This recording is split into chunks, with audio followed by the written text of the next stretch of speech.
It is 11:23 on a Thursday. It's the moment that you've all been waiting for. We're talking Florida Weekly. Eric Reditz is calling in this morning. Hey, Eric. Hey, Amanda. Hey, Nate. How's it going?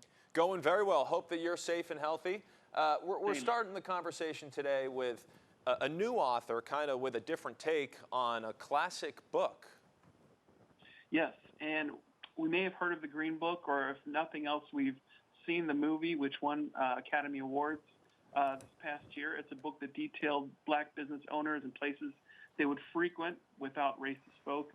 The book sold over 2 million copies in the 60s, and it's one that documentarian Candace E. Taylor writes about, an Overground Railroad. She tells the real story. We sit down and talk with her. What was it like to live back then, and what stories does she have? For example, in Florida, stars that would come here and perform, like Aretha Franklin, Count Basie, Sammy Davis Jr., they would stay at the Hampton House in Miami because after they would perform for crowds, they would not be welcome in other places. Malcolm X, Muhammad Ali, 1964 met there in Florida here where he converted to Islam, and a lot of other stories. We get the real read on the real story behind the Green Book. All right. And in your business section, you know, some people maybe don't have jobs right now. Other people are looking for a job. But a lot of it comes down to, if you love your job, is how your leadership is. Do you like your managers? Are they good to you? So in your business section, you're talking about how leaders in businesses can really show that they have some heart. Yes, and it can be difficult as the pandemic continues on. Employees are getting used to strange new routines, possibly Zoom meetings, working in masks, but the anxiety hasn't gone away. So we take a look at how being a good leader means being a heartfelt leader. To motivate a team, it's important to remind them just how much you care. Even as you engage and inspire and challenge, we have a few tips of how being a good boss means showing some authentic appreciation and love for them. Yeah, a lot of businesses changing what they do, a lot of workers working from home. Leadership is crucial to get through this time, and then, of course, also when workers go back into the office, a lot of anxiety there.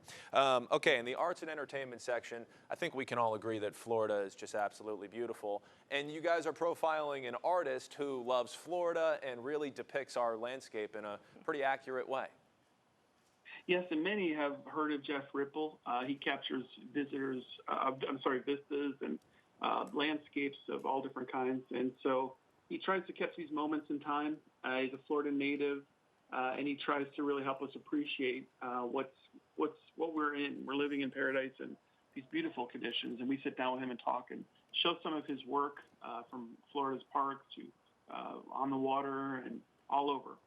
Yeah, I checked it out, and let me tell you, those paintings are tremendous, so definitely something that you want to see.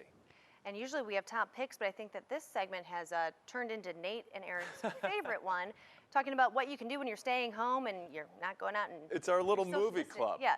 Nate and Eric, you guys were supposed to watch Serendipity last week, and that didn't happen. Didn't do the homework. My dog ate it. So what?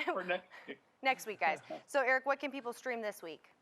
Well, I'd like to point out that there are new things to stream. A lot of us have our favorites, and Nate and I have our favorites that we're watching and talking about, like a lot of people are right now.